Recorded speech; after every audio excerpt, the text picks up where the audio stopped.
Alors, quand on a ce genre d'exercice, il est important de bien lire et de bien comprendre toutes les étapes de construction. Ici, on me dit trace la tangente pour la première étape, trace la tangente au cercle passant par le point A.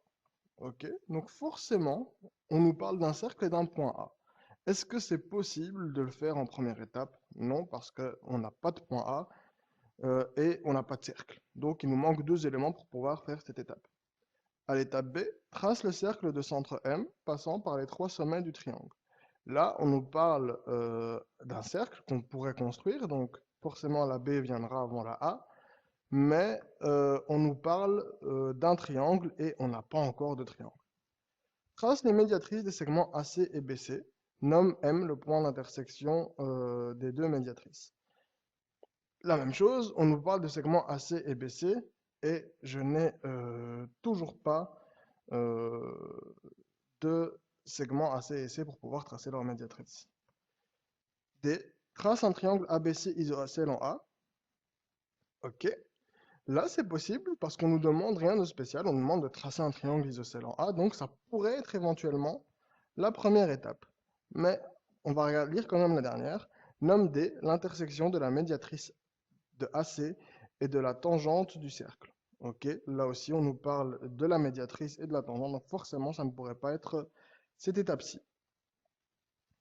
Donc, la première étape, c'est bien l'étape D. Ensuite, on nous parle de tracer les médiatrices. Et là, on voit que l'étape C est tout à fait possible parce que si je trace les médiatrices de AC et BC, on a juste besoin des segments AB et, euh, et BC. Et c'est ce qu'on a. Donc, allons-y. La deuxième étape serait donc la C. Étape 3. Pour l'étape 3, qu'est-ce qu'on pourrait faire? Alors, on a le point M, ok, parce qu'on vient de le tracer ici. On a, et on nous demande trace le cercle de centre M passant par les trois points du triangle à la B. Donc forcément, la B sera la suivante parce qu'on a tous les éléments pour réaliser cette étape. Enfin, nomme D l'intersection de la médiatrice AC et de la tangente du cercle. Est-ce on doit d'abord avoir une tangente pour ça?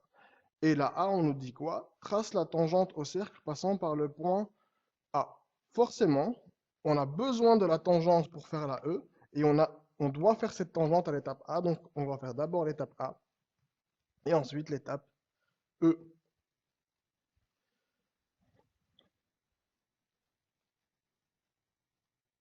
Même type d'exercice ici. Voici dans le désordre les étapes de construction de la figure ci-dessus. Alors, on nous demande de tracer la droite parallèle à BC passant par A, note cette droite S. On voit ici qu'on a beaucoup trop d'éléments que l'on n'a pas. On continue.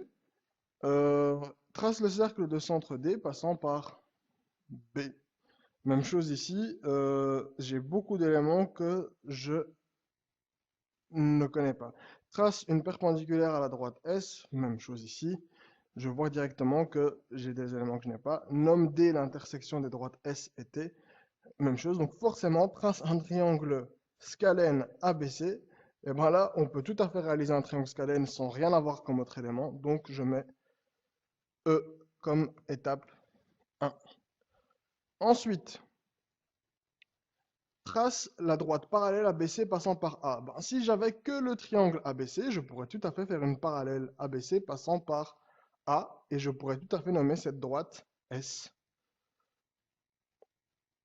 Donc, l'étape 2 sera l'étape A. L'étape 3. Alors, qu'est-ce que je pourrais avoir ensuite? La C. Trace une perpendiculaire à la droite S passant par C. Nomme cette droite T. Ben oui, on a déjà la droite S.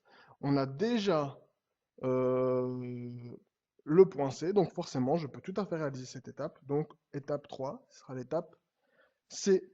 Et il me reste D et B.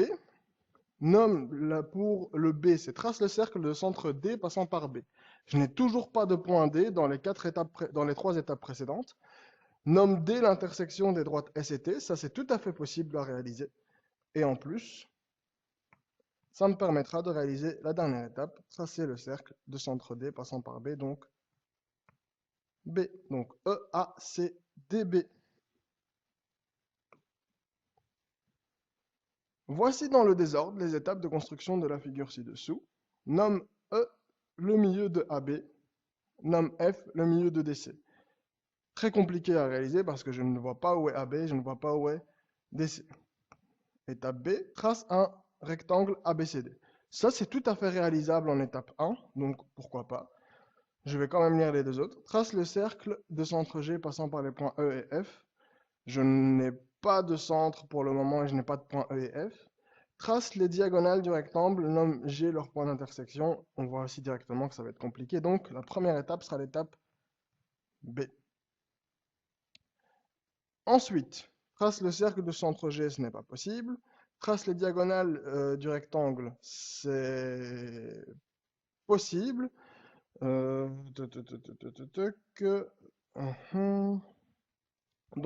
excusez-moi. Oui, mais ici, il y a une petite attrape. Attention, entre la D et la A, ce sera forcément l'une des deux. Dans la A, on nous dit nomme E le milieu de AB et nomme F le milieu de DC, ce qui est possible. Et dans la D, on nous dit trace les diagonales du rectangle, ce qui est également possible. Mais attention, il y a une suite de la phrase.